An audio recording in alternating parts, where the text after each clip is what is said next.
Hello दोस्तों, स्वागत है आप लोगों का टारगेट केमिस्ट्री क्लासेस में। अच्छे हैं? चलिए, पिछले लेक्चर में हमने पढ़ा था लेक्चर 1 में कि जो आयोनाइजेशन एनर्जी किसको कहते हैं। तो आयोनाइजेशन एनर्जी क्या था? तो आयोनाइजेशन एनर्जी था कोई न्यूक्लियस है, उसके चारों ओर तो इलेक्ट्रॉन चक्कर लगाते रहता है, इलेक्ट्रॉन चक्कर लगा रहे हैं, ठीक है। तो यहाँ पर हम लिख देते हैं ये इलेक्ट्रॉन क्या कर रहा है, चक्कर लगा रहा है।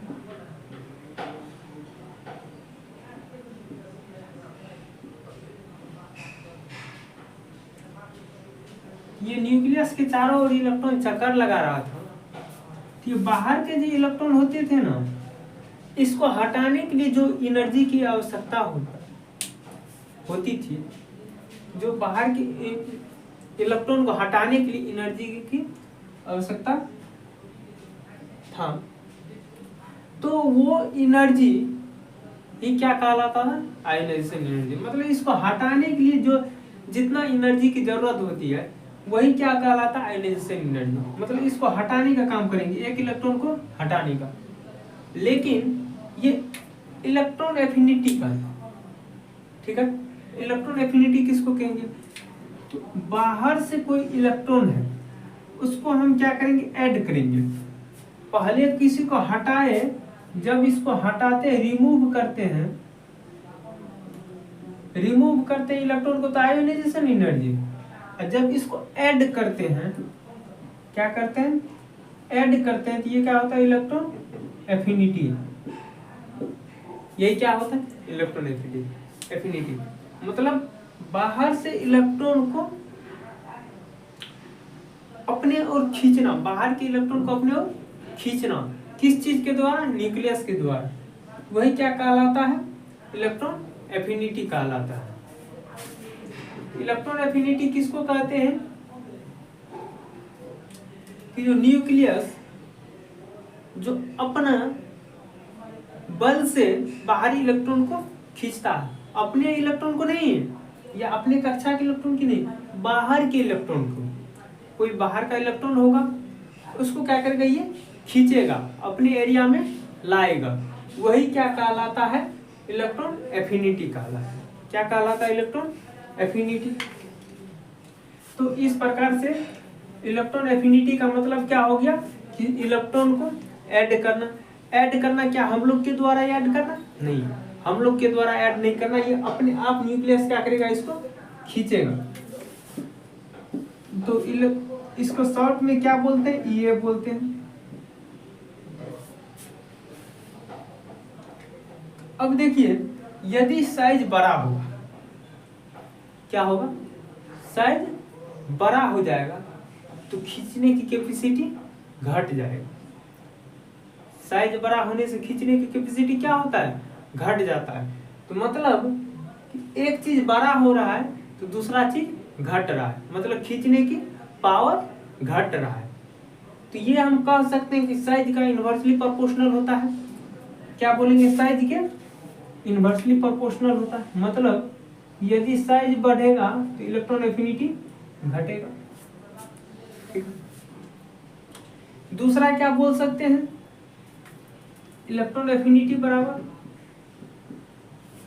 ये क्या कर रहा है?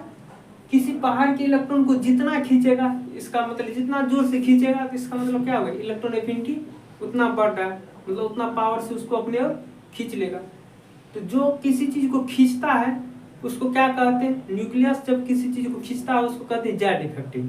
तो हम ये कह सकते हैं कि खींचने का पावर जितना रहेगा, जेड इफेक्टिव जितना होगा, उतना इलेक्ट्रॉन एफिनिटी होगा। तो डायरेक्टली प्रोपोर्शनल क्या हो जाएगा? जेड इफेक्टिव का, ठीक है। पुअरिंग ऑफ शिल्डिंग का क्या होगा? अपने से बोलिए, दिमाग लगाइए कि पुअरिंग ऑफ शिल्डिंग का क्या होगा? Electron affinity. Pouring of shielding मतलब वो पुअरिंग ऑफ शिल्डिंग जितना ज्यादा होगा, मतलब वो नाचने वाला संख्या जितना कम हो जाएगा, धीरे धीरे नाचेगा। पुअरिंग ऑफ शिल्डिंग, पुअरिंग ऑफ शिल्डिंग। अब देखिए, शिल्डिंग मतलब नाचना, पोअरिंग मतलब कमजोर, धीरे से नाचना। अब ये धीरे से नाच रहा है, लेकिन इसमें और तेजी से, और मतलब और धीरे से, मतलब क्या हम कहने का अर्थ ये, हम कहना ये चाह रहे हैं कि ये धीरे से नाच रहा है, लेकिन ये और धीरे से नाचेगा, मतलब क्या करेगा, और धीरे से नाचेगा। और धीरे से नाच रहा है तो मतलब पोअरिंग ऑफ शील्डिंग और बढ़ रहा है। जितना धीरे धीरे नाचेगा उसका मतलब पोअरिंग ऑफ शील्डिंग क्या हो रहा है, वो बढ़ रहा है। तो हम ये कहना चाह रहे हैं कि पोअरिंग ऑफ शील्डिंग जितना बढ़ेगा मतलब वो उतना धीरे धीरे नाचेगा। तो जितना धीरे धीरे वो नाचेगा खींचने की कैपेसिटी बढ़ेगा, और खींचने की कैपेसिटी बढ़ा तो इसका मतलब इलेक्ट्रॉन एफिनिटी बढ़ा। इस प्रकार तुम ये कह सकते हैं इलेक्ट्रॉन एफिनिटी क्या होता है, डायरेक्टली प्रोपोर्शनल होता है पोअरिंग ऑफ शील्डिंग का। पोअरिंग ऑफ शील्डिंग। अब देखिए इलेक्ट्रॉन एफिनिटी का बात करते हैं, फिर ये भी हम कह सकते हैं कि जो इलेक्ट्रॉन जितना रिपेल करेगा इसमें ये फैक्टर भी लगेगा। पहले 2 ही फैक्टर लगता था तो ट्रेंड उल्टा पुल्टा कर देता था, लेकिन इस बार और बढ़ने वाला है, ट्रेंड को और उल्टा करने वाला है। इलेक्ट्रॉन एफिनिटी देखिए किसी चीज को हम ऐड कब कर पाएंगे, पहली बात की जब पूरा इलेक्ट्रॉन रहेगा तो ऐड नहीं कर पाएंगे। कर पाएंगे क्या, नहीं, उसके लिए जबरदस्ती हम लोग को एनर्जी देना पड़ेगा। इस समय क्या हो रहा, अभी हम लोग एनर्जी नहीं देना पड़ रहा। यदि हम लोग एनर्जी देंगे तो वो क्या होगा, इलेक्ट्रॉन एफिनिटी नहीं होगा। इलेक्ट्रॉन एफिनिटी का मतलब हो गया कि वो खुद से खींचना, एटम के द्वारा खुद से खींचना, एक्स्ट्रा एनर्जी नहीं देना, ठीक है। तो जब तक ये खुद से खींचेगा तो इसका मतलब हो गया इलेक्ट्रॉन एफिनिटी इसका बहुत ज्यादा है। लेकिन हम लोग के द्वारा यदि एनर्जी दिया जाएगा इसको खींचने के लिए तो वो क्या होगा, इलेक्ट्रॉन एफिनिटी नहीं कहलाएगा, ठीक है। तो वो कम हो जाएगा, इलेक्ट्रॉन एफिनिटी क्या हो जाएगा, कम हो जाएगा। तो वही बात हो जाएगा कि जो इलेक्ट्रॉन ये जो होता है ना, क्या बोलेंगे, रिपल्सन। इलेक्ट्रॉन का जो रिपल्सन होता है जितना कम होगा, क्या होगा, इलेक्ट्रॉन का रिपल्सन, इनर ऑर्बिटल के द्वारा इलेक्ट्रॉन का रिपल्सन जितना कम होगा उतना क्या हो जाएगा, इलेक्ट्रॉन एफिनिटी बढ़ेगा। मतलब कि किसी इलेक्ट्रॉन को इधर से हम अंदर लाना चाह रहे हैं, जितना ये कम रोकेगा उतना जल्दी ये आ जाएगा, आएगा कि नहीं आएगा। मतलब ये यदि रोके नहीं, आने वाले को रिपेल न करे, आसानी से खींच लेगा, मतलब एफिनिटी बढ़ जाएगा। तो ये क्या कर रहा है, रिपल्सन जितना कम होगा एफिनिटी उतना बढ़ेगा। इलेक्ट्रॉन का रिपल्सन जितना कम होगा उतना बढ़ेगा, मतलब एक कम हो रहा है एक बढ़ रहा है, इनवर्सली प्रोपोर्शनल। इलेक्ट्रॉन एफिनिटी क्या हो जाएगा, इनवर्सली प्रोपोर्शनल होगा इलेक्ट्रॉन रिपल्सन का, इलेक्ट्रॉन रिपल्सन का। इलेक्ट्रॉन रिपल्सन का क्या होता है, इनवर्सली प्रोपोर्शनल होता है। अब बात करते हैं आगे, इलेक्ट्रॉन एफिनिटी और एक फैक्टर पे डिपेंड करता है, स्टेबिलिटी पे। किस चीज पे, स्टेबिलिटी। अब देखिए इस कक्षा में जितना इलेक्ट्रॉन की जरूरत है यदि उतना है, सब में जितना की जरूरत है उतना है, क्या ये न्यूक्लियस खींच पाएगा, तो खींचने की तो कैपेसिटी कोशिश करेगा, क्या करेगा, खींचने की कोशिश करेगा। क्यों, क्योंकि इसका काम ही है इलेक्ट्रॉन को अपने ओर खींचना। प्लस वाले का क्या होता है काम, माइनस वाले को अपने ओर खींचना, जैसे आप लोग की तरफ, ठीक है। क्या होता है, ये प्लस वाला हमेशा इलेक्ट्रॉन को खींचेगा, खींचने की कोशिश करेगा, ये कोशिश करेगा, लेकिन घर रहेगा खाली तब तो इलेक्ट्रॉन की जो रहता है तो उसका भी अपना घर होता है ना, यानी ऑर्बिटल। ऑर्बिटल यदि खाली रहेगा तब तो कोई इलेक्ट्रॉन आएगा ना। यदि ऑर्बिटल भरा हुआ हो, यानी कि वो फुल फील्ड हो, स्टेबल हो या हाफ फील्ड हो, क्या वो इलेक्ट्रॉन लेना पसंद करेगा। कोई भी स्टेबल चीज जब वो स्टेबल हो, क्या वो क्या करेगा, किसी को आने देगा अपने यहाँ, अनस्टेबल होना चाहेगा, नहीं समझ में आया। देखिए आप यदि 3 रोटी खा के संतुष्ट हैं, क्या आप चौथा रोटी खाना पसंद करेंगे, नहीं ना। वही बात है, बाहर में जितना इलेक्ट्रॉन की जरूरत है उतना इलेक्ट्रॉन यदि रहेगा तो क्या ये एक्स्ट्रा इलेक्ट्रॉन लेना पसंद करेगा, नहीं ना। वही बात होता है कि जो ये जितना इलेक्ट्रॉन चाहिए उतना इलेक्ट्रॉन रहता है, तो इसका मतलब वो स्टेबल है। आपको जो चीज का जरूरत है उतना वो चीज यदि मिल जाता है, आप उसका मतलब क्या है, स्टेबल हो गया, आपको कोई चीज का टेंशन नहीं है। वही बात है, इलेक्ट्रॉन एफिनिटी इनवर्सली प्रोपोर्शनल होता है स्टेबिलिटी का। मतलब जो स्टेबल जितना हो जाएगा ना, तो इलेक्ट्रॉन एफिनिटी नहीं हो पाएगा, मतलब इलेक्ट्रॉन उसको, मतलब न्यूक्लियस उसको खींच नहीं पाएगा, बाहर के इलेक्ट्रॉन को खींच नहीं पाएगा। इसीलिए हम यहाँ पे क्या बोलेंगे, इलेक्ट्रॉन एफिनिटी इनवर्सली प्रोपोर्शनल होता है कौन चीज का, स्टेबिलिटी का।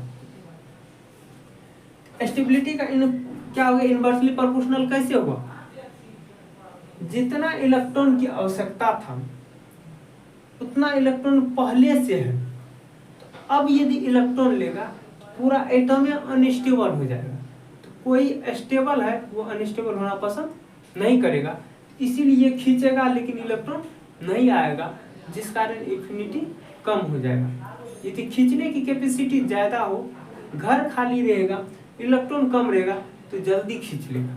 ठीक है, इस प्रकार से आप ये पांचों पॉइंट को समझ गए होंगे इलेक्ट्रॉन एफिनिटी वाले को। ठीक है, अब इसी के हिसाब से हम क्या करेंगे, इस सब को बनाने वाले। ठीक है, तो देखिए नीचे आने से सबका साइज क्या कर रहा है, इंक्रीज कर रहा है, साइज इंक्रीज कर रहा है।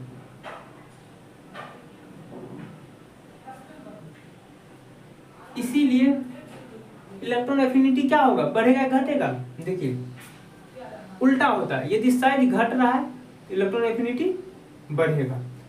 तो ये नीचे आने से साइज घट नहीं रहा, ये बढ़ रहा है। यदि ये बढ़ रहा है तो इसका मतलब क्या हो गया, इलेक्ट्रॉन एफिनिटी घटेगा, इलेक्ट्रॉन एफिनिटी डिक्रीजेज, घट रहा है, डिक्रीजेज। ठीक है, क्या ये इसमें साइज वाला फैक्टर लगेगा, साइज कुछ असर दिखाएगा कि नहीं दिखाएगा, बिल्कुल इसमें साइज असर दिखाने वाला है। ठीक है,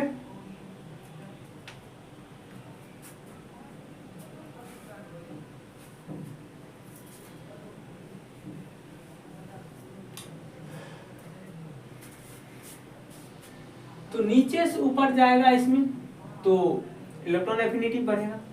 तो क्या ये इलेक्ट्रॉन एफिनिटी इसका हम ऐसे लिख दें कि जो बोरॉन का सबसे ज्यादा, फिर एल्युमिनियम, फिर गैलियम, फिर इंडियम, फिर थेलियम, ऐसे लिख दें, तो ये भी हमारा गलत होगा। क्या होगा, ये गलत होगा। क्यों, क्योंकि इस सब का साइज बहुत छोटा होता है, सेकेंड पीरियड के एलिमेंट का साइज बहुत छोटा होता है, जिस कारण से इस सब का इलेक्ट्रॉन एफिनिटी कम हो जाता है। इलेक्ट्रॉन एफिनिटी क्या हो जाता है, सबका कम हो जाता है। ठीक है, तो इलेक्ट्रॉन एफिनिटी सेकेंड पीरियड का थर्ड पीरियड से कम हो जाता है, और ये ऑक्सीजन वाला सबसे कम हो जाता है। ऑक्सीजन वाला में क्या हो जाता है, ऑक्सीजन का सबसे कम हो जाता है, मतलब यहाँ आ जाता है। और ये ठीक है, और ये दोनों में कौन सा फैक्टर लागू होता है, ये दोनों को हम बाद में देखते हैं कौन सा फैक्टर लागू होता है, लेकिन इस सब को पहले देख लेते हैं। चलिए, तो इसमें हम क्या बोले, नीचे आने से साइज इंक्रीज करेगा, तो बिल्कुल कोई दिक्कत नहीं, नीचे आने से साइज इंक्रीज कर रहा है। तो जब ये साइज इंक्रीज कर रहा है, एल्युमिनियम और गैलियम का याद कीजिए, गैलियम का साइज छोटा था, एल्युमिनियम का बड़ा था, तो फिर इस हिसाब से अभी गैलियम का क्या होना चाहिए, इलेक्ट्रॉन एफिनिटी साइज छोटा होने के कारण मैक्सिमम होना चाहिए कि नहीं। लेकिन यहाँ पे क्या हो रहा है, एल्युमिनियम का ही इलेक्ट्रॉन एफिनिटी सबसे ज्यादा हो रहा है, खींचने की कैपेसिटी सबसे ज्यादा हो रहा है, गैलियम का कम हो रहा है। क्यों, आप बताइए, यदि साइज इसका बड़ा हो गया और इलेक्ट्रॉन इसके पास कम हो गया, तो ये जल्दी खींचना पसंद नहीं करेगा। साइज इसका बड़ा है, इलेक्ट्रॉन वाजिब में कम है, तो आसानी से खींच लेगा, इसीलिए इसका ज्यादा हो गया। ठीक है, बोरोन का फिर उससे ज्यादा होना चाहिए, क्योंकि इसमें कितना इलेक्ट्रॉन, 4 ही इलेक्ट्रॉन है। तो बोरोन का इलेक्ट्रॉन इसीलिए नहीं होता क्योंकि इसका साइज तो बहुत छोटा होता है, साइज बहुत छोटा होता है जिस कारण से इलेक्ट्रॉन का रिपल्सन बहुत ज्यादा होगा। साइज इतना छोटा होता है कि कोई भी इलेक्ट्रॉन जाएगा तो रिपेल कर जाएगा, ठीक है। तो रिपल्सन ज्यादा होता है, इसीलिए किसी का भी इसमें जितना आपको हम बताए चारों में से किसी का भी सेकेंड पीरियड का एलिमेंट का इलेक्ट्रॉन एफिनिटी मैक्सिमम नहीं होता है। ये थर्ड वाले का क्या होता है, इलेक्ट्रॉन एफिनिटी मैक्सिमम होता है। तो अब हम उसको हम लिख लेते हैं जो अभी बोले हैं।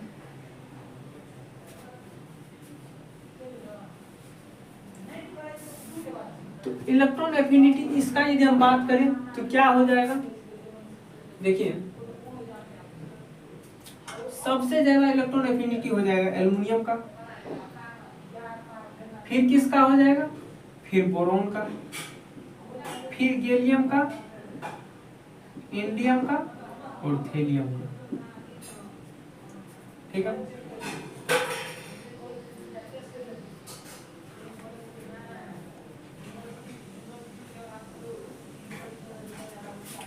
इस फैमिली का बात करते हैं, इसमें सिलिकॉन का सबसे ज्यादा होगा, फिर कार्बन का, फिर जर्मेनियम का, फिर टिन का, फिर लेड का।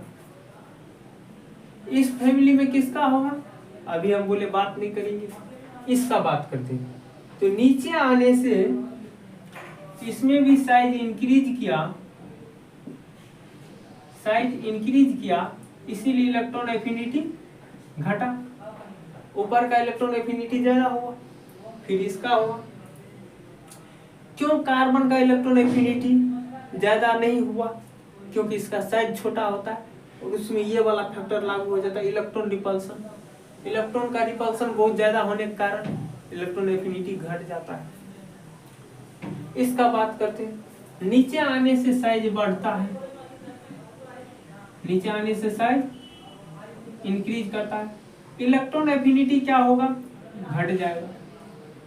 ऑक्सीजन इतना छोटा होता है कि इसमें इलेक्ट्रॉन एफिनिटी बहुत कम होता है, बहुत कम, इतना नीचे आ जाता है कि सबसे नीचे आ जाता है, इलेक्ट्रॉन एफिनिटी सबसे कम इसका हो जाता है। इसमें भी साइज वाला ही फैक्टर लगेगा, नीचे आने से साइज इंक्रीज करता है, इसीलिए इलेक्ट्रॉन एफिनिटी क्या होगा, घट जाएगा। साइज इंक्रीज किया, इलेक्ट्रॉन एफिनिटी घटा, ठीक है। इस प्रकार से इसका इलेक्ट्रॉन एफिनिटी लिख दिया। अब इसका लिखते हैं ऑक्सीजन वाले फैमिली का। ऑक्सीजन सबसे कम, मतलब ऑक्सीजन को सबसे नीचे में लिखना है, पहले सेलेनियम हो जाएगा, फिर किसका, सॉरी सल्फर में, पहले सल्फर, फिर सेलेनियम, फिर टेल्यूरियम, फिर पोलोनियम, फिर ऑक्सीजन। ऑक्सीजन सबसे नीचे। अब इसका बात करते हैं हेलोजन वाले का। नीचे आने से इलेक्ट्रॉन एफिनिटी क्या हो रहा है, घट रहा है, मतलब ऊपर वाले का ज्यादा होगा, फ्लोरीन का नहीं, क्लोरीन का। फ्लोरीन का क्यों नहीं होगा, क्योंकि उसमें इलेक्ट्रॉन रिपल्सन होता है। इस प्रकार से क्लोरीन का सबसे ज्यादा, फिर फ्लोरीन, फिर ब्रोमीन, फिर आयोडीन, एस्टेटाइटिन। अब बात करते हैं इस दोनों का। ये फुलफिल्ड स्टेबल होता है, क्या होता है, फुलफिल्ड होता है। नीचे आने से साइज इंक्रीज करता है, साइज इंक्रीज करता है, साइज इंक्रीज कर रहा है, और स्टेबिलिटी क्या हो रहा है, बढ़ रहा है, स्टेबिलिटी बढ़ रहा है, ठीक है। जो स्टेबिलिटी बढ़ रहा है ना,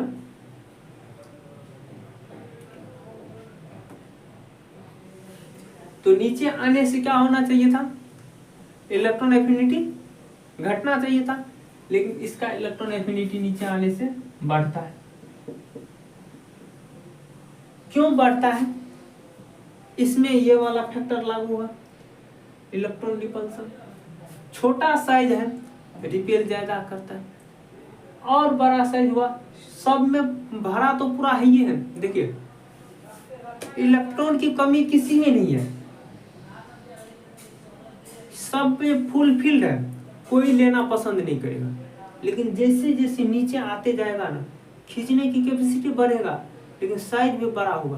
और साइज बड़ा होने के बाद थोड़ा एक इलेक्ट्रॉन एडजस्ट हो सकता है। बड़ा जगह में एक इलेक्ट्रॉन, भीड़ भाड़ जगह में कहीं मान लीजिए 50 आदमी हो, वहां पे एक आदमी एक्स्ट्रा हो जाएगा, कोई क्वांटिटी नहीं होता। लेकिन 2-3 आदमी यदि हो, उसमें जब एक आदमी आ जाए तो ज्यादा रिपेल करता है। ठीक है, इसीलिए नीचे आने पर इलेक्ट्रॉन एफिनिटी बढ़ता है, क्योंकि इलेक्ट्रॉन की संख्या बाहरी कक्षा का बढ़ते जाता है, उसमें साइज भी बड़ा होता है। साइज बड़ा होता है तो एक इलेक्ट्रॉन आसानी से आ जाता है। ठीक है, इसीलिए नीचे आने से इलेक्ट्रॉन एफिनिटी बढ़ता है।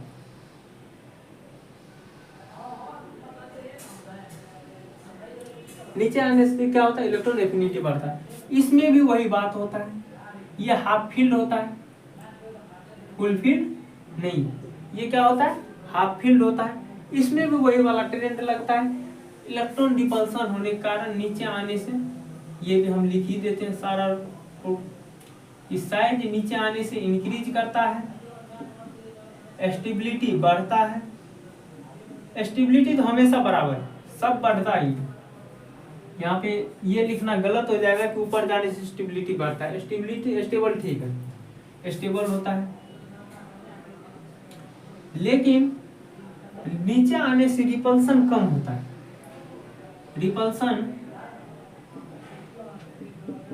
रिपल्सन क्या होगा? इंक्रीज की डिक्रीज, नीचे आने से घटता है, इसीलिए नीचे आने से इलेक्ट्रॉन एफिनिटी बढ़ता है। इलेक्ट्रॉन एफिनिटी नीचे आने से बढ़ता है। ठीक है, तो अब इस प्रकार से हम ये भी लिख सकते हैं, इस दोनों का ट्रेंड। देखिए क्या लिखते हैं कि नाइट्रोजन से ज्यादा फॉस्फोरस, फॉस्फोरस से ज्यादा आर्सेनिक, आर्सेनिक से ज्यादा एंटीमनी, एंटीमनी से ज्यादा बिस्मथ। अब उसके लिए लिखते हैं हीलियम से ज्यादा नियन, नियन से ज्यादा आर्गन, आर्गन से ज्यादा क्रिप्टन, क्रिप्टन से ज्यादा जेनन, जेनन से ज्यादा रेडन। ठीक है, इस प्रकार से हम लिख लिए, सारे का इलेक्ट्रॉन एफिनिटी लिख लिए। देखिए आयोनाइजेशन एनर्जी और इलेक्ट्रॉन एफिनिटी में कितना अंतर है? दोनों एक दूसरे का अपोजिट होता है। एक में इलेक्ट्रॉन हटाते हैं तो एक में इलेक्ट्रॉन जोड़ते हैं। तो इलेक्ट्रॉन हटाते हैं तो उसमें बहुत सारे फैक्टर लग गया था, लेकिन उसमें जब इलेक्ट्रॉन ऐड करते थे इसमें और ज्यादा फैक्टर लग रहा है। फिर भी उसमें ज्यादा वेरिएशन था, इसमें कम है। नहीं, कम नहीं है, उससे भी ज्यादा है। तो कैसे उससे ज्यादा है? उसमें मात्र 2 ही में दिखाई दिया था। एक यहाँ पे कि जो गैलियम चले गया था एल्यूमिनियम से ऊपर, और थेलियम यहाँ चले गया था, और दूसरा ये टीन और लेड में पलट गया था। बाद में आयोनाइजेशन एनर्जी ऊपर जाने से बढ़ रहा था। लेकिन इसमें देखिए कितना वेरिएशन आ गया इलेक्ट्रॉन एफिनिटी में, कि ये तो है, ये है कि सब में बदल गया। सेकेंड पीरियड का थर्ड पीरियड से ज्यादा हो गया, कम हो गया। इलेक्ट्रॉन एफिनिटी क्या हो गया? सेकेंड पीरियड का थर्ड पीरियड से कम हो गया, सब में वेरिएशन आ गया। वो किस कारण हुआ? इलेक्ट्रॉन रिपल्सन के कारण। ठीक है, और जो हुआ है ये स्टेबिलिटी के कारण हो गया, ये भी स्टेबिलिटी के कारण। ये इलेक्ट्रॉन रिपल्सन बहुत ज्यादा होने के कारण ये टाइप नीचे आ गया। ठीक है, तो इस प्रकार से हमने इलेक्ट्रॉन एफिनिटी समझा है। अब हम बात करते हैं, अगला टॉपिक है इलेक्ट्रॉन निगेटिविटी। अब आ गया क्या? इलेक्ट्रोनिगेटिविटी। इलेक्ट्रोनिगेटिविटी क्या होता है? Electronegativity it is the tendency to pull of electron. क्या होता है? पुल ऑफ इलेक्ट्रॉन, मतलब ये इलेक्ट्रॉन खींचने की क्षमता होती है। क्या होती है? इलेक्ट्रॉन को खींचने की क्षमता होती है। देखिए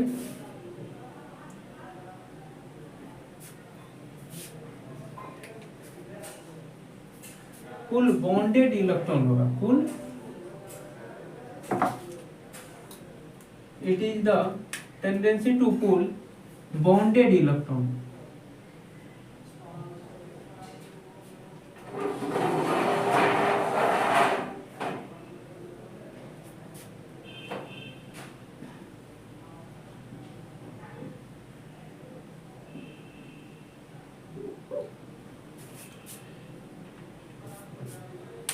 it is the tendency to pull bonded electron, मतलब बॉन्डेड इलेक्ट्रॉन, कोई इलेक्ट्रॉन यदि बॉन्ड बनाया तो उसमें जो एटम का खींचने की टेंडेंसी होती है, इलेक्ट्रॉन को खींचने की टेंडेंसी होती है, उसी को क्या कहते हैं, इलेक्ट्रोनेगेटिविटी का। नहीं समझ में आया? देखिए कोई दो इलेक्ट्रॉन है, कोई दो इलेक्ट्रॉन है, यहाँ भी एक इलेक्ट्रॉन है, एक इलेक्ट्रॉन यहाँ पे, एक इलेक्ट्रॉन यहाँ भी है, एक इलेक्ट्रॉन यहाँ भी, दोनों मिलके ऐसे मान लीजिए बॉन्ड बनाया। यहाँ जो इलेक्ट्रॉन है ये ब्लैक साइड में और यहाँ जो व्हाइट साइड में इलेक्ट्रॉन है, तो ये इस इलेक्ट्रॉन को खींचने की कोशिश करेगा और इस साइड का इलेक्ट्रॉन इसको खींचने का कोशिश करेगा। तो कौन खींच पाएगा? जिसको खींचने की कैपेसिटी ज्यादा हो। खींचने का कैपेसिटी किसको ज्यादा होगा? किसको ज्यादा होगा? तो जिसका साइज छोटा होगा, जिसका साइज छोटा होगा खींचने का कैपेसिटी ज्यादा होगा। इस प्रकार से हम ये कह सकते हैं कि इलेक्ट्रोनेगेटिविटी किस पे डिपेंड करेगा? इलेक्ट्रोनेगेटिविटी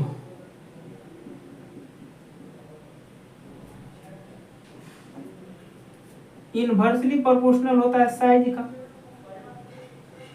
ठीक है, ये भी इलेक्ट्रॉन खींचने का ही बात हो रहा है। तो वो इलेक्ट्रॉन एफिनिटी क्या था? एक इलेक्ट्रॉन को खींचने का, एक एटम के इलेक्ट्रॉन को खींचने का काम हो रहा है। कोई फ्री इलेक्ट्रॉन था, कोई एटम क्या करता था, इलेक्ट्रॉन खींचता था। लेकिन ये फ्री इलेक्ट्रॉन को खींचने का काम नहीं हो रहा है, ये बॉन्ड वाला कोई बंधन बनाया, बॉन्ड बनाया, उस इलेक्ट्रॉन को खींचने का बात कर रहा है। इलेक्ट्रोनेगेटिविटी क्या हो जाएगा? Inversely proportional to size. और क्या फार्मूला हो जाएगा? इलेक्ट्रोनेगेटिविटी बराबर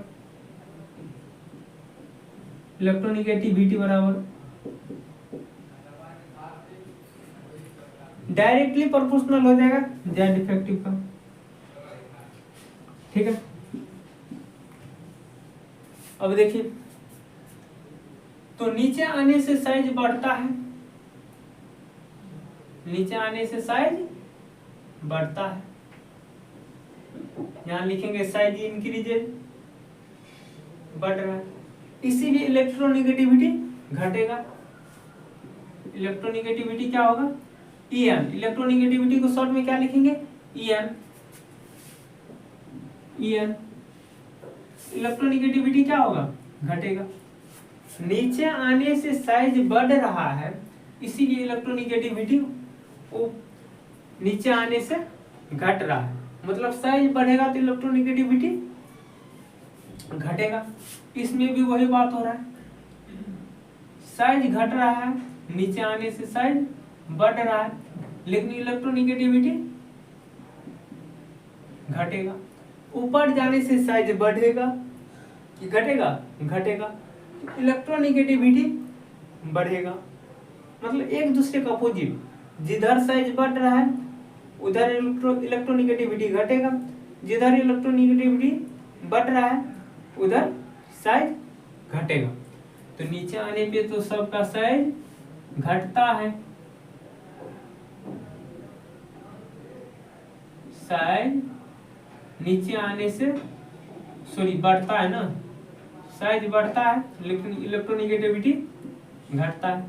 सब में देखेंगे कि नीचे आने से साइज बढ़ेगा, इलेक्ट्रोनेगेटिविटी घटेगा।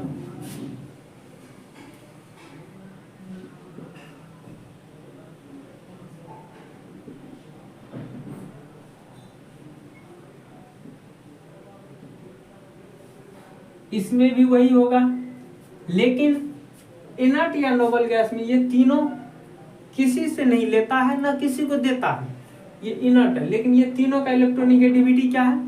होता है, जो नीचे आने पे क्या हो जाता है? घटता है। साइज बढ़ रहा है, ये तीन के लिए लागू होगा, और इलेक्ट्रोनेगेटिविटी घट रहा है। ठीक है, अब यहाँ पे साइज वाला फैक्टर है, ये साइज इतना बड़ा है, गैलियम से तो बड़ा है ये, तो इतना बड़ा है कि जो साइज इतना बड़ा है कि जिसका इलेक्ट्रोनेगेटिविटी सबसे कम हो जाता है। एल्युमिनियम का इलेक्ट्रोनेगेटिविटी क्या हो जाता है, सबसे कम हो जाता है। इसमें बात करते हैं, सिलिकॉन का इलेक्ट्रोनेगेटिविटी यहाँ आ जाता है, कहाँ आ जाता है, लेड के पास। सिलिकॉन का इलेक्ट्रोनेगेटिविटी लेड के पास आ जाता है। यहाँ पे साइज ही थोड़ा बहुत प्रभाव दिखाया है 3D वाला। ठीक है, इसको छोटा कर दिया, ये बड़ा है, जिस कारण से यहाँ आ गया। बाद बाकी में ट्रेंड से ये नीचे आने पे बढ़ेगा। तो यही दोनों को क्या किया, इलेक्ट्रोनेगेटिविटी का स्थिति को बिगाड़ा है, ये ज्यादा इफेक्टिव, और इसमें ज्यादा फॉर्मूला भी नहीं है, जिस कारण से क्या हो गया, इसमें ज्यादा वेरिएशन भी नहीं आया। सबसे ज्यादा वेरिएशन इलेक्ट्रॉन एफिनिटी में आया, उसके बाद आयनाइजेशन एनर्जी, फिर इसमें। ठीक है, तो हम क्या करेंगे, इसका ऑर्डर कैसे देखेंगे कि नीचे आने से घट रहा है, मतलब ऊपर का सबसे ज्यादा होगा, बोरॉन का सबसे ज्यादा, फिर गैलियम का, फिर इंडियम का, फिर थेलियम का, और सबसे कम किसका, एल्युमिनियम का। अब इस वाले में बात करते हैं, कार्बन का सबसे ज्यादा, सिलिकॉन तो यहाँ आ गया, तो उसके बाद जर्मेनियम हो जाएगा, फिर टिन, फिर सिलिकॉन, फिर लेड। नाइट्रोजन वाले का बात करेंगे, ये सब हम नहीं लिखेंगे, डायरेक्ट इसको ऊपर जाने से क्या हो जाएगा, इलेक्ट्रोनेगेटिविटी बढ़ेगा। ठीक है, तो इस प्रकार से आप इलेक्ट्रोनेगेटिविटी भी समझ लिए होंगे कि नीचे आने से इस सब क्या होता है, खींचने की कैपेसिटी ज्यादा होता है। पूरे पीरियोडिक टेबल में सबसे ज्यादा इलेक्ट्रोनेगेटिविटी नेगेटिव एलिमेंट फ्लोरीन होता है, जो 4.0 होता है। ठीक है, बाद बाकी उससे कम ही होता है। अब हम बात करते हैं अगले प्रॉपर्टीज का। अब बात करने जा रहे हैं कि सारे ये 6 ग्रुप के डेंसिटी के बारे में। डेंसिटी बराबर क्या फॉर्मूला होता है, तो डेंसिटी बराबर होता है मास बाय वॉल्यूम।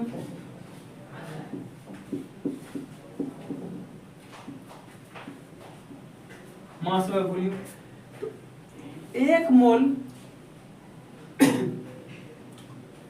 कोई पदार्थ ले, कोई एलिमेंट लेते हैं, उसका मास निकालेंगे और उसका वॉल्यूम, तो वॉल्यूम से डिवाइड कर देंगे मास में, तो वही क्या आ जाएगा, डेंसिटी आ जाएगा। तो इस प्रकार से इसमें हम एक फॉर्मूला ये भी निकाल सकते हैं कि डेंसिटी डायरेक्टली प्रोपोर्शनल होगा किसका, मोलर मास का। क्या होगा, डायरेक्टली प्रोपोर्शनल मोलर मास का। क्यों, डेंसिटी बराबर फॉर्मूला होता है मास बटे वॉल्यूम।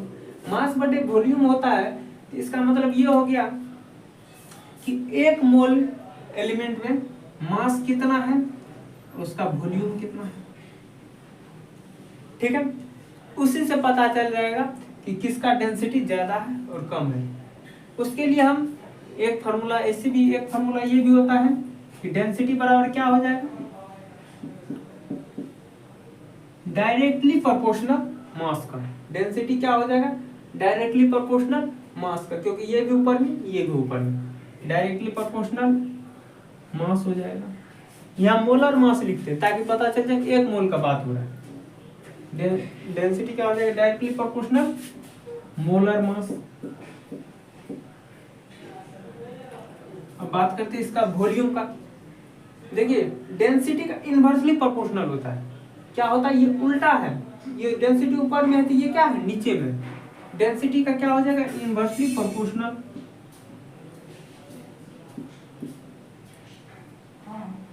इनवर्सली प्रोपोर्शनल हो जाएगा क्या, ऊपर वाले की यदि मोलर मास लिखे तो नीचे में लिखते मोलर वॉल्यूम। इनवर्सली प्रोपोर्शनल होता है।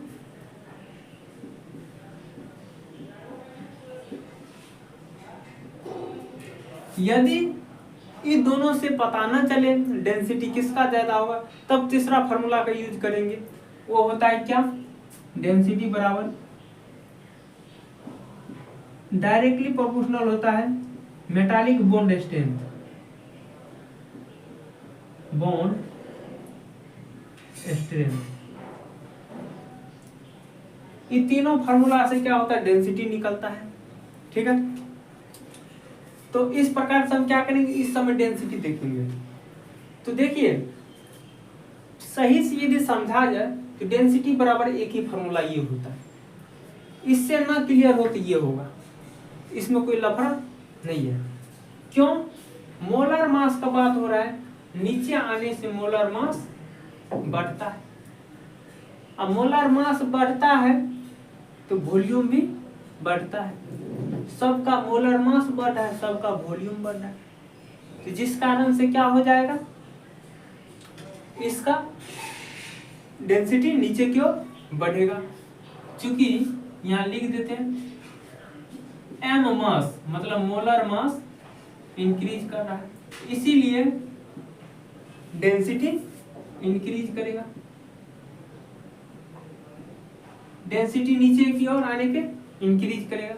ठीक है, इसमें साइज वाला फैक्टर नहीं लगा रहे हैं, साइज वाला फैक्टर काम नहीं करता।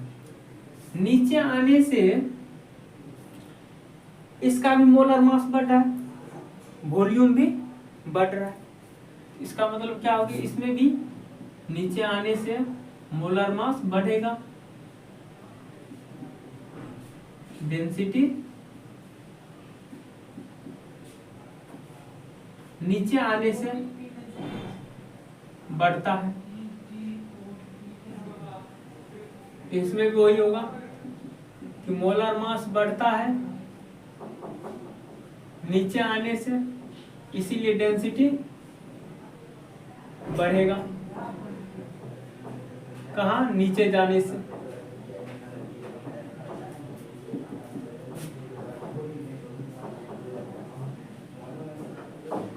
इसीलिए डेंसिटी क्या होगा, बढ़ जाएगा।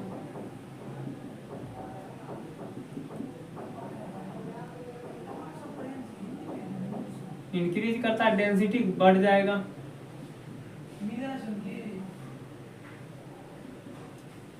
इसमें भी वही होगा कि नीचे आने से मोलर मास बढ़ता है, जिस कारण क्या होगा, डेंसिटी बढ़ जाएगा। क्योंकि जैसे जैसे मोलर मास बढ़ा तो सबका वॉल्यूम भी बढ़ते गए। ठीक है, इसीलिए क्या हो जाएगा, सबका मोलर मास भी बढ़ा, डेंसिटी भी बढ़ा, वॉल्यूम भी बढ़ा। ठीक है, तो डेंसिटी भी क्लियर हो गया होगा। अब हम बात करते हैं अगला प्रॉपर्टी, कौन सी, मेल्टिंग पॉइंट का। तो बात करने जा रहे हैं कौन चीज का, मेल्टिंग पॉइंट का। मेल्टिंग पॉइंट हमें कौन चीज का देखना है, ये 6 ग्रुप का देखना है। ये ग्रुप कौन चीज का है, के ब्लॉक का। ठीक है, इससे पहले मेल्टिंग पॉइंट को समझने से पहले कुछ हमको जानकारी प्राप्त करना पड़ेगा स्ट्रक्चर के बारे में। कौन चीज के बारे में, स्ट्रक्चर के बारे में। ठीक है, तो यहाँ पे सॉलिड फॉर्म ऑफ एलिमेंट की सॉलिड फॉर्म का बात करते हैं। एलिमेंट में बॉन्ड के एक तरह से बात करेंगे, सॉलिड फॉर्म मतलब उसके बॉन्ड का बात करेंगे। एलिमेंट में 3 तरह का बॉन्ड होते हैं। कितने तरह के बॉन्ड होते हैं, 3 तरह के होते हैं।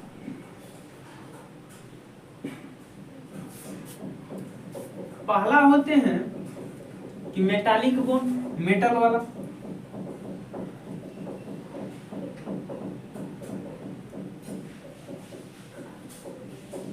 Metallic bond. दूसरा होते हैं नेटवर्क सॉलिड, मतलब ये कोवैलेंट बॉन्ड का बात करते हैं, कोवैलेंट बॉन्ड। इसको कहते हैं कौन सा बॉन्ड, जो कोवैलेंट के बीच में वंडरवाल फोर्स रहता है। ठीक है, van der Waals force.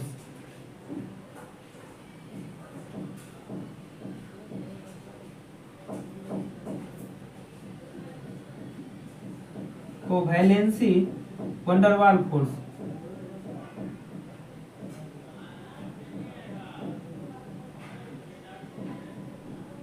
Covalency van der Waals force उसको कहते हैं। इसका दूसरा नाम होता है मेटालिक सॉलिड। मेटालिक सॉलिड भी इसको कहते हैं।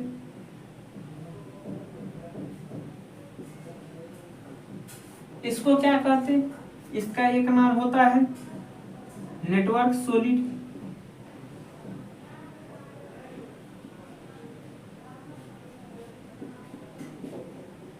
इसका एक नाम होता है molecular solid.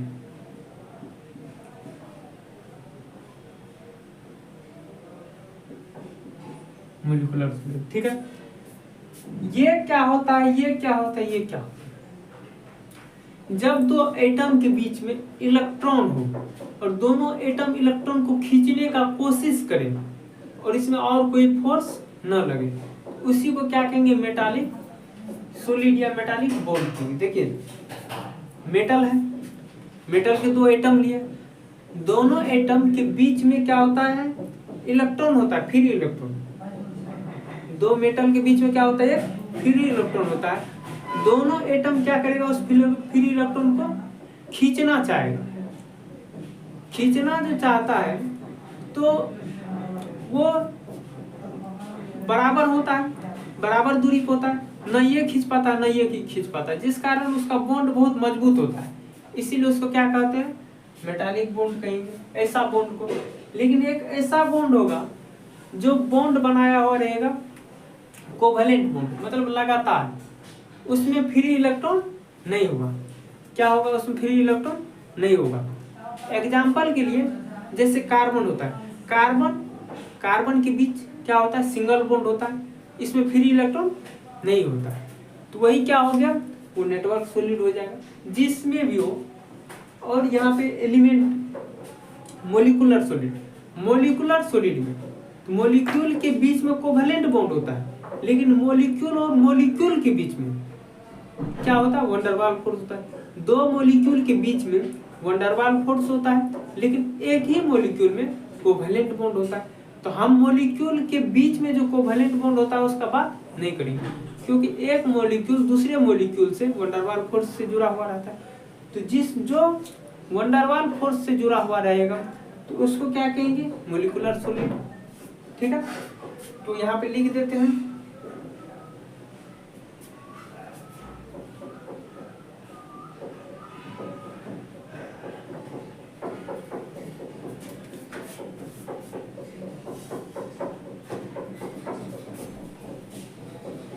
Atom held by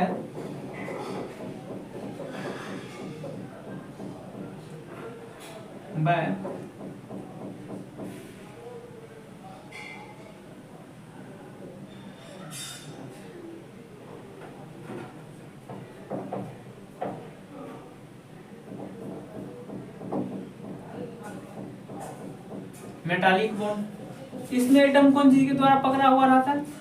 atom held by covalent bond.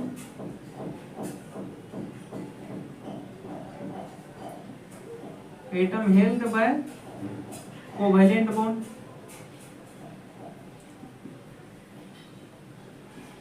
इसमें क्या होगा? एटम कौन चीज के द्वारा पकड़ा रहेगा?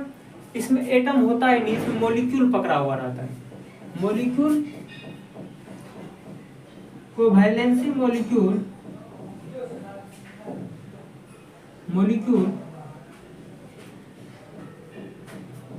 हेल्ड बाय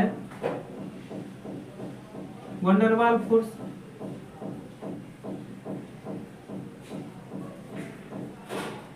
ठीक है। एग्जाम्पल के लिए देखिए, सोडियम है, सोडियम के बीच इलेक्ट्रॉन होगा, जिस कारण वो सोडियम मेटल होता है, काफी मजबूत होता है। Na हुआ। मैग्नीशियम हो गया,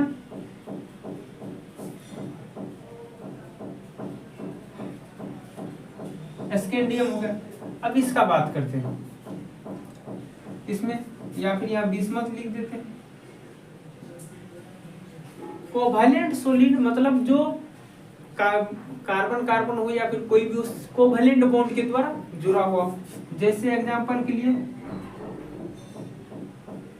कार्बन, कार्बन जो कार्बन से जुड़ा हुआ रहता कोवेलेंट बॉन्ड के द्वारा जुड़ा हुआ था। बोरॉन, आर्सेनिक, एंटीमनी,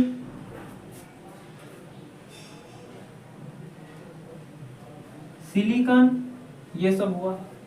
ठीक है, इसमें क्या हो जाएगा, जैसे Cl2 होता है मॉलिक्यूल होगा, तो Cl2 के बीच में क्या होगा, वंडरवाल फोर्स होगा। Br2 होगा, N2 होगा, O2 होगा, ये सब क्या है, इस सब के बीच में वंडरवाल फोर्स होता है। ठीक है, इस प्रकार से आप ये देख लीजिए। अब ये हम क्यों बताएं, क्योंकि मेल्टिंग पॉइंट जो होता है ना, मेल्टिंग पॉइंट डायरेक्टली प्रोपोर्शनल होता है इस सब का। कैसे होता है डायरेक्टली प्रोपोर्शनल, देखिए सबसे ज्यादा मेल्टिंग पॉइंट इसका होगा, नेटवर्क सॉलिड का, उसके बाद मेटालिक सॉलिड का, फिर उसका मोलिकुलर सॉलिड का। वही हम लिखने वाले हैं कि सबसे ज्यादा मेल्टिंग पॉइंट किसका होता है, नेटवर्क सॉलिड, नेटवर्क। उसके बाद कौन चीज का होता है, मेटालिक। उसके बाद कौन चीज होता है, मोलिकुलर। ये तीनों क्या होता है, फॉर्मूला होते हैं। ठीक है, इसमें किसका होगा, इसमें किसका होगा, तो हमें पता करना पड़ेगा कौन सा कौन चीज है। ठीक है, तो देखिए boron, aluminium, gallium, indium, thallium. ठीक है, ये गैलियम जो है मोलिकुलर सॉलिड है। क्या है, मोलिकुलर सॉलिड।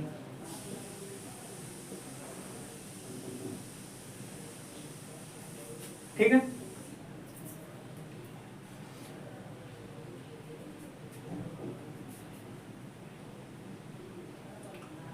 और ये दोनों क्या है, मेटालिक सॉलिड। ठीक है,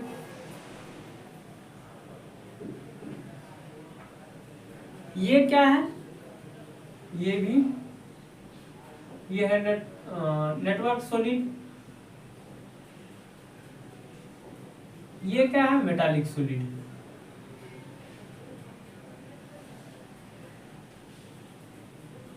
ठीक है, तो इसमें क्या होगा ऑर्डर, तो ये लिख लिए होंगे। यहाँ पे एक और फॉर्मूला लिख लीजिए कि साइज की इनवर्सली प्रोपोर्शनल होता है। मेटालिक मेल्टिंग पॉइंट क्या होता है, इनवर्सली प्रोपोर्शनल होता है साइज।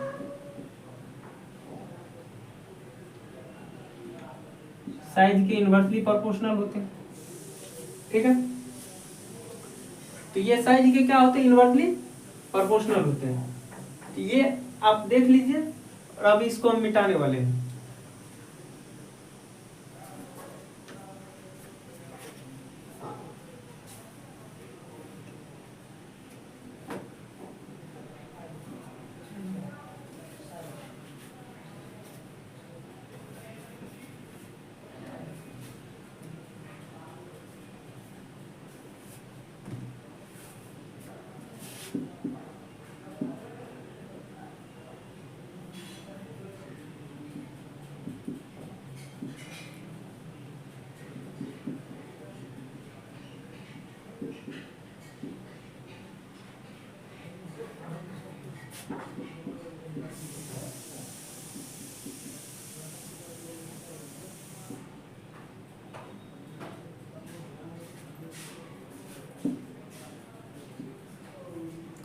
तो चलिए, तो इसमें देखिए साइज का इनवर्सली प्रोपोर्शनल होगा।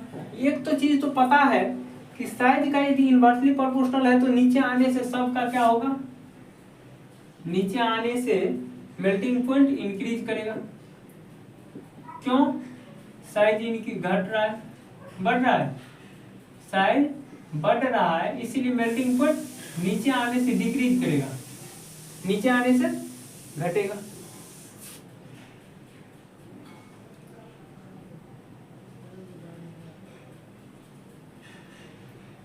इसमें भी बात करते हैं, नीचे आने से क्या हो रहा है, शायद बढ़ रहा है, इसीलिए मेल्टिंग पॉइंट नीचे आने से घटेगा। सब में वही होगा।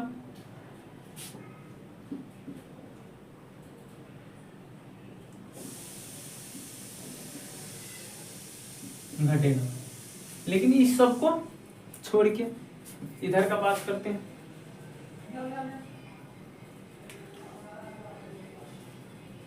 इसमें एक ट्रेंड क्या देखें, ये वाला। अब बात आता है कि नेटवर्क सॉलिड का हम बोले सबसे पहले, तो कोई बात नहीं, मेल्टिंग पॉइंट उसी का सबसे ज्यादा होगा, बोरॉन का। चलिए मेल्टिंग पॉइंट सबसे ज्यादा होगा। फिर मेटालिक यहाँ भी, मेटालिक यहाँ भी, तो किसको ज्यादा दे। अब ये देखेंगे तो नीचे से उठाओ, क्या करना है, नीचे से उठाना है। किस लिए नीचे से उठाना है, क्योंकि मेल्टिंग पॉइंट नीचे से ऊपर जाता है, बढ़ता है। एल्यूमिनियम का क्या हो जाता है, मेटालिक ये भी है, मेटालिक ये भी है, तो नीचे से जाके बुझाएगा। लेकिन एल्यूमिनियम का मेल्टिंग पॉइंट ज्यादा हो जाता है, बहुत ज्यादा। अब ये तीनों में शायद क्या होगा, नीचे से ऊपर जाएगा। सबसे ज्यादा क्या हो जाएगा, थेलियम का, फिर इंडियम का, फिर गैलियम का। समझ में नहीं आया होगा, हमको भी पता है। सबसे ज्यादा नेटवर्क सॉलिड, तो उसको लिख दिया। मेटालिक ये भी है, मेटालिक ये भी है, तीनों है। नीचे आने से शायद बढ़ता है, इसीलिए मेल्टिंग पॉइंट ऊपर जाने से बढ़ेगा। मेल्टिंग पॉइंट कहाँ जाने से बढ़ेगा, ऊपर जाने से बढ़ेगा। जब ऊपर जाने से हमारा मेल्टिंग पॉइंट बढ़ रहा है, तो मेटल सबसे ऊपर में ये है, तो मेल्टिंग पॉइंट इसी का ना सबसे ज्यादा होगा। फिर मेटल कहाँ पे, यहाँ पे, तो इस दोनों में किसका ज्यादा हो जाएगा, तो इसका हो जाएगा, फिर इसका। तो लेकिन यहाँ पे ऐसा हुआ नहीं, तो यहाँ पे आपको याद होगा 4F14, वो भी अपना असर डाल रहा है।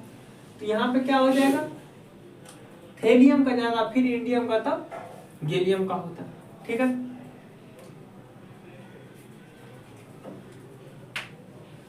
इस प्रकार से आप क्या किए होंगे, इसका मेल्टिंग पॉइंट देख लिए। अब इसका बात करते हैं, इस सब का। इसमें मेल्टिंग पॉइंट किसका ज्यादा,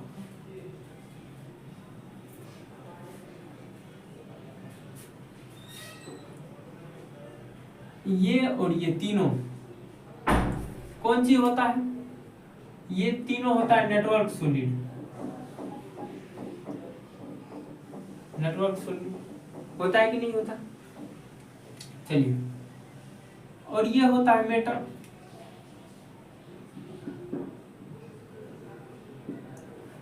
ठीक है, तो इस दोनों में मेल्टिंग पॉइंट इसका कम हो जाता है, और इसका ज्यादा होता है। अब देखिए इस तीनों में किसका मेल्टिंग पॉइंट सबसे ज्यादा, सबसे ज्यादा इसका, फिर इसका, फिर इसका। नेटवर्क सॉलिड है, ऊपर जाने से बढ़ता है। देखिए जब तीनों एक ही मेटल आ जाए ना, चाहे मेटल हो या नॉन मेटल हो, उसमें साइज वाला फैक्टर लगा देंगे। क्या करते हैं, साइज वाला फैक्टर लगाएंगे। जैसे ये कार्बन, सिलिकॉन, जर्मेनियम, इसमें साइज वाला फैक्टर लगाते हैं, तो सबसे ज्यादा कार्बन का, फिर सिलिकॉन का, फिर जर्मेनियम का। ये नेटवर्क सॉलिड है, तीनों नेटवर्क है, इसीलिए साइज वाला फैक्टर। नीचे आने से साइज बढ़ा, ऊपर जाने से मेल्टिंग पॉइंट बढ़ेगा। तो सबसे ज्यादा कौन चीज का, कार्बन का, फिर सिलिकॉन, फिर जर्मेनियम। अब इस दोनों में बात करते हैं। मेटल है, इसका ज्यादा हो जाएगा, उसका कम हो जाएगा। मेल्टिंग पॉइंट किसका ज्यादा हो जाएगा, लेड का ज्यादा होता है, फिर टीन का होता है। इसमें बात करते हैं। इसमें यदि हम बात करें तो नीचे आने से इंक्रीज करेगा, लेकिन देखिए ये दोनों क्या है और ये दोनों क्या है, ये क्या है, ये मेटल है, ये नॉन मेटल है, और ये नेटवर्क है। देखें, ऊपर वाला नॉन मेटल है, ये नेटवर्क है, ये मेटल है। तो मेल्टिंग पॉइंट किसका सबसे ज्यादा? नेटवर्क का। नेटवर्क कहाँ? यहाँ पे 2 में। तो जब 2 आ जाता था हम क्या बोले? ऊपर की ओर बढ़ेगा, मतलब आर्सेनिक का ज्यादा मेल्टिंग पॉइंट। फिर किसका? बिस्मथ का। इसमें सबसे ज्यादा किसका? आर्सेनिक का, फिर बिस्मथ का। अब देखिए, सॉरी एंटीमनी है ना, आर्सेनिक के बाद एंटीमनी, यही दोनों का। फिर किसका हो जाएगा? मेटल का। मेटल यानी बिस्मथ का। नेटवर्क के बाद मेटल, मेटल का हो गया। अब क्या है? मोलिकुलर, जो कि ऊपर वाला नॉन मेटल है यानी मोलिकुलर है, ये मोलिकुलर है।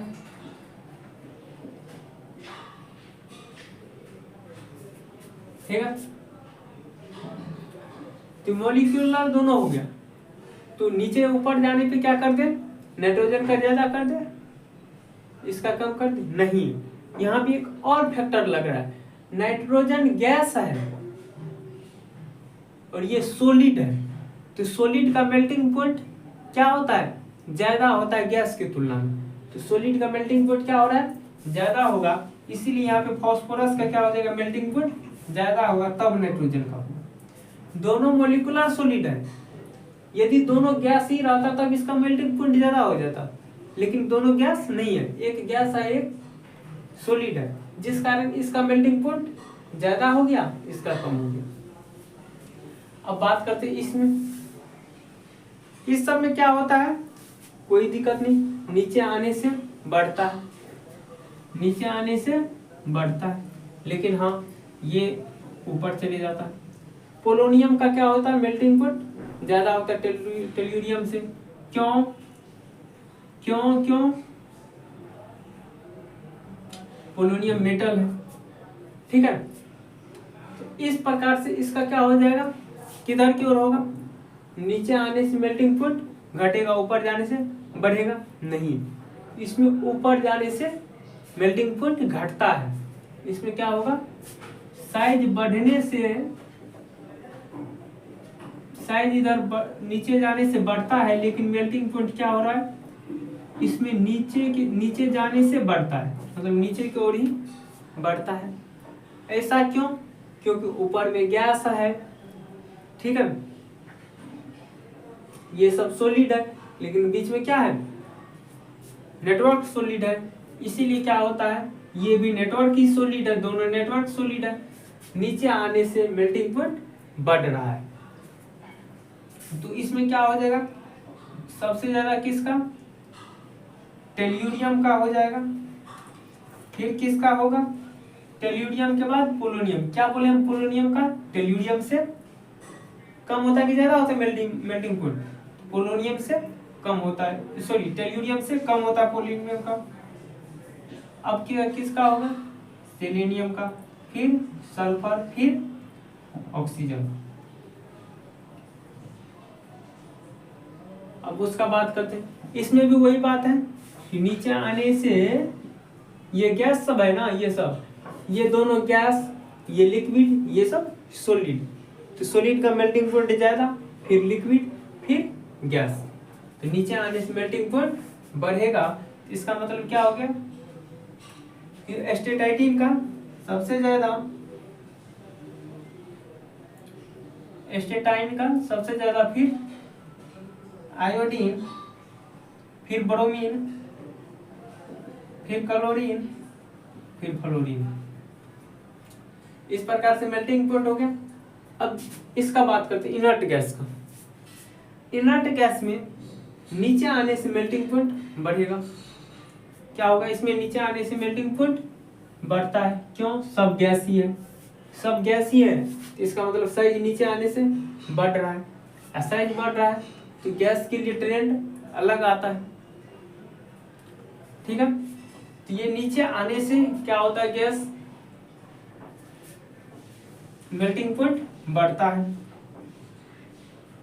रेडॉन है सबसे ज्यादा, फिर जेनन, फिर क्रिप्टन, फिर आर्गन, फिर नियन, फिर हीलियम। इस प्रकार से आप मेल्टिंग पॉइंट समझ गए। अब आज का last property boiling point start करने जा रहे हैं। आज यही तक करके खत्म कर देंगे बॉइलिंग पॉइंट लास्ट करके आज का लेक्चर। तो देखिए बॉइलिंग पॉइंट में क्या होता है।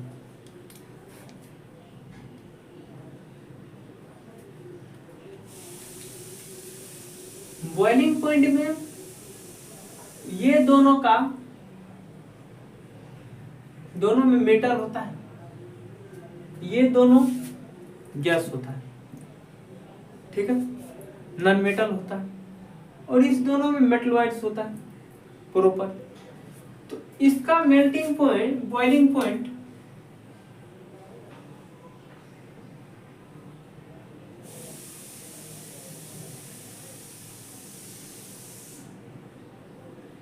ऊपर जाने से बढ़ता है। दोनों का क्या होता है, बॉइलिंग पॉइंट ऊपर जाने से बढ़ता है, और इस दोनों का बॉइलिंग पॉइंट नीचे आने से बढ़ता है, मतलब इधर इंक्रीज करता है।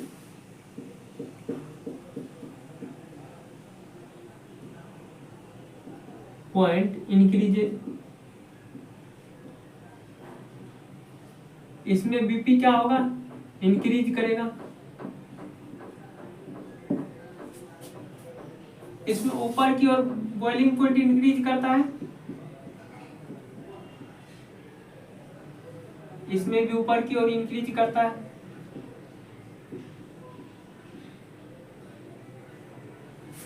इस दोनों में कहां करेगा,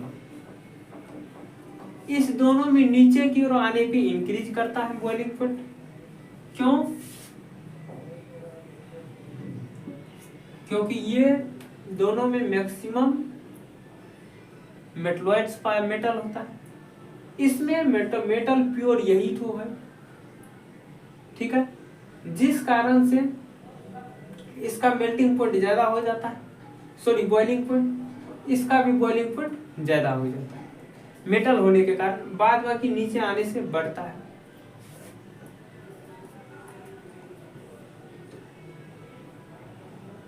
इसका अब क्या हो गया, बॉइलिंग पॉइंट बढ़ के यहां चले गया, इसका भी बढ़ के, लेकिन बॉइलिंग पॉइंट किधर बढ़ेगा, नीचे की ओर।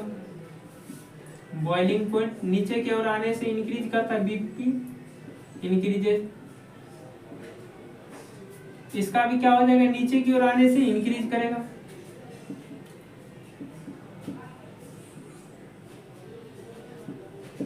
अब देखिए एक तरह से हम पूरा लिख देते हैं रेगुलर करके।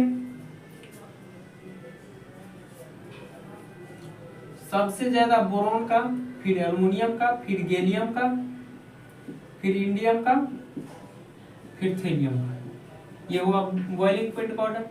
इसमें क्या होगा, इसमें वही बात हो जाएगा, कार्बन का सबसे ज्यादा, फिर सिलिकॉन का, फिर जर्मेनियम, फिर टिन, लेड। इसमें क्या होता है, सबसे ज्यादा एंटीमनी का होता है, फिर बिस्मथ का होता है, फिर देखिए नीचे की ओर आने से बढ़ रहा है, ठीक है, तो नीचे की ओर आने से बढ़ा सबसे ज्यादा इसका, फिर इसका, फिर आर्सेनिक का,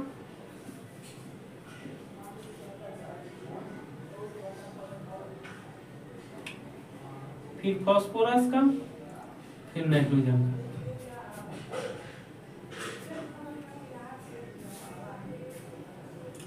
इसका बात करते हैं, इसमें वही बात होगा, टेल्यूरियम का सबसे ज्यादा, फिर पोलोनियम, फिर सेलेनियम, फिर सल्फर, फिर ऑक्सीजन।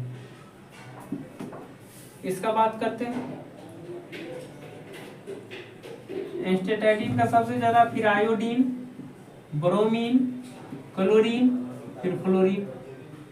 इसमें रेडन का सबसे ज्यादा, फिर जेनन, फिर क्रिप्टन, आर्गन, नियन, हीलियम। इस प्रकार से बॉइलिंग पॉइंट का ऑर्डर हो गया।